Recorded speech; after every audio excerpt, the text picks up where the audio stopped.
حضرت ابو رافع اسلم جو حضرت محمد صلی اللہ علیہ وسلم کے غلام ہیں، ان سے مروی ہے کہ حضور صلی اللہ علیہ وسلم نے فرمایا، جس آدمی نے کسی میت کو غسل دیا اور اس کے راز کو پوشیدہ رکھا تو اللہ تعالیٰ 40 مرتبہ اس کی مغفرت فرمائے گا۔ ایک مسلمان کی عزت اس کی زندگی میں بھی اس کی حفاظت کرنی چاہیے۔ حضور صلی اللہ علیہ وسلم نے فرمایا، من ستر مسلما سترہ اللہ یوم القیامہ، جو شخص کسی مسلمان کی دنیا میں پردہ پوشی کرتا ہے، یعنی اس کا عیب اپنی آنکھوں سے دیکھ کر اس کو چھپا جاتا ہے، اس کا ذکر نہیں کرتا، اس کی شہرت نہیں کرتا، تو اس کا صلہ اللہ تعالیٰ یہ دیتے ہیں کہ قیامت کے دن سترہ اللہ یوم القیامہ، اللہ تعالیٰ اس کی عیب پوشی کر دیں گے، جبکہ انسان کا کوئی کھلا اور چھپا گناہ چھپا نہ رہ جائے گا۔ جب انسان سب سے زیادہ اپنے گناہوں کو سمیٹنے اور ڈھانپنے کے لیے محتاج ہوگا تو اللہ تعالیٰ اس وقت اپنے خاص رحمت سے اس کے گناہوں کو چھپا دیں گے۔ گناہ انسان کے لیے انسان کی گندگی کی حیثیت رکھتے ہیں، جیسے دنیا میں انسان اپنی گندگی سے شرماتا ہے اس لیے کہ وہ ایک مادی طور پر وہ چیز سامنے نظر آتی ہے۔ دنیا میں گناہ کے لیے وزر کا لفظ استعمال کیا گیا، آخرت میں بھی، اور وزر اس بوجھ کو کہتے ہیں جو بظاہر نظر نہیں آتا۔ قیامت کے دن گناہ جو ہوں گے وہ فزیکل شکل میں اپنے ایک جسم کے ساتھ انسان کے سامنے موجود ہوں گے، اور اس وقت انسان ان سے بھاگے گا، اپنا دامن چھڑانا چاہے گا کہ یہ میرے سے ہٹ جائے، کیونکہ اس وقت انسان صرف چند لوگوں کے سامنے نہیں، پوری دنیا کے سامنے عیاں ہوگا، اور وہ تمام گناہ یا برائیاں بھی جو چھپ کر انسان کرتا ہے وہ بھی سب کے سامنے آ جائیں گی۔ لیکن اس شخص کی برائیوں کو اللہ تعالیٰ پھر چھپا دیں گے جو دنیا میں دوسروں کے عیب چھپا دیا کرتا تھا، کسی مجلس میں اس کا ذکر نہیں کرتا تھا، اور خاص طور پر مرنے کے بعد، کیونکہ مرنے اور زندہ کا تھوڑا سا فرق ہے۔ اور وہ فرق کیوں ہے؟ جب انسان زندہ ہوتا ہے اور اس کے بارے میں کوئی بری بات کرتا ہے تو وہ خود اپنا دفاع کر لیتا ہے، اس کے لیے وہ صفائی پیش کر لیتا ہے کہ میں نے ایسا نہیں کیا، یا اس کا کوئی عذر بہانہ تلاش کر لیتا ہے۔ لیکن جب انسان مر جاتا ہے تو بالکل بے بس ہو جاتا ہے، اس کی زبان بند ہو جاتی ہے اور اس کا دماغ ختم ہو جاتا ہے کہ وہ کسی طرح اپنے بارے میں کوئی صفائی پیش کر سکے۔ اس لیے میت کا عیب چھپانے کا اجر اور بھی زیادہ ہے، اور وہ فرمایا 40 مرتبہ بخشش۔ اور 40 مرتبہ کس طرح کہ آپ دیکھیں کہ انسان کی مرنے سے لے کر جنت تک پہنچنے کے درمیان کئی ایک مرحلے ہیں۔ ایک تو عین نزا کے وقت انسان کا مرحلہ کہ اس وقت انسان اللہ تعالیٰ کی بخشش کا محتاج ہوتا ہے، پھر اس کے بعد قبر کے اندر جو منکر نکیر آتے ہیں اس وقت بخشش کا منتظر ہے، پھر اس کے بعد جب جی اٹھے گا دوبارہ پھر اس وقت بخشش کا منتظر ہے، جب نامہ اعمال ہاتھ میں دیے جائیں گے،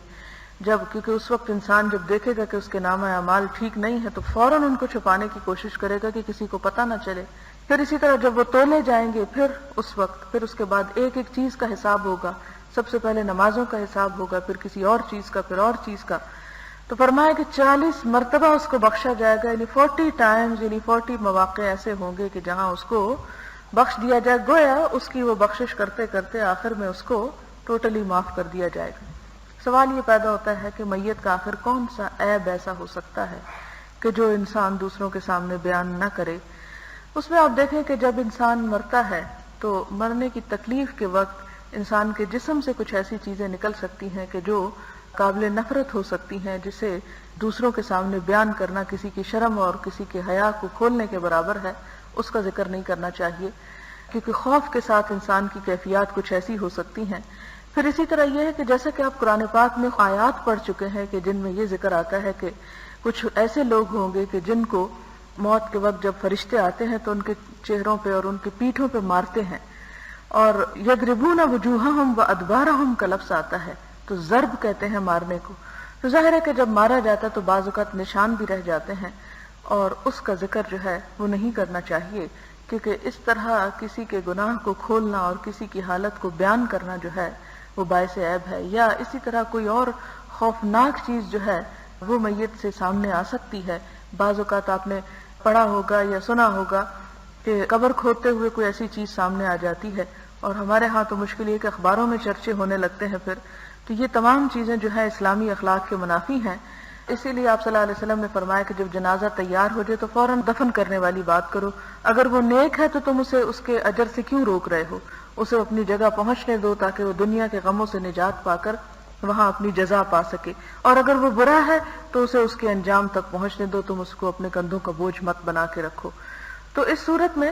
اگر انسان کسی بھی سٹیج پر، کسی بھی مرحلے پر، کسی بھی حتیٰ کہ یہاں تک بھی منع کیا گیا کہ مردہ انسان کی بیک بائٹنگ نہیں کرنی چاہیے، اس کے پیچھے کوئی برائی نہیں کرنی چاہیے، صرف اس کی خوبیوں کو بیان کرنا چاہیے، کیونکہ ہر انسان کمزور ہے، ہر انسان سے کوئی نہ کوئی غلطی ہو سکتی ہے، اور بعض چیزیں ایسی ہوتی ہیں کہ جو ہمیں پسند نہیں لیکن دوسروں کی پسند ہو سکتی ہیں، تو اس میں ہمیں حق نہیں دیا گیا کہ ہم ان کو تنقید کا نشانہ بنائیں۔ اس میں انسان کے لیے بہتر صورت یہی کہ اپنی زبان کو بند رکھے تاکہ اللہ تعالیٰ اس کے ساتھ بھی رحمت و شفقت کا معاملہ کریں جس طرح انسان دوسروں کے لیے دل کھلا رکھتا ہے۔ تو یہاں پر بھی فرمایا کہ جو مردے کی عیب کو چھپائے گا اس کی بہترین بخشش کی جائے گی، اور پھر اس کے ساتھ ہی یہ ایک اور حدیث میں آتا ہے کہ جب انسان مرنے والے کے بعد اچھی بات کہتا ہے تو اس پہ فرشتے آمین کہتے ہیں کہ اگر واقعی وہ اچھائی اس کے اندر ہے تو اللہ اس کو جزا دے، اور اگر کوئی بری بات اس کے لیے کہتا ہے تو اس کے لیے بھی وہ آمین کہتے ہیں۔ تو اس لیے مردے کے حق میں خواہ دشمن ہی کیوں نہ مر جائے، ایسا ہی شخص کیوں نہ ہو کہ جس سے انسان کو نفرت ہو، پھر بھی معاف کر دے۔ اور کیوں معاف کر دے؟ اللہ تعالیٰ قرآن پاک میں فرماتے ہیں الا تحبون ان یغفر اللہ لکم، کیا تم نہیں چاہتے کہ اللہ تعالیٰ تمہیں معاف کر دے، تمہاری بخشش کر دے؟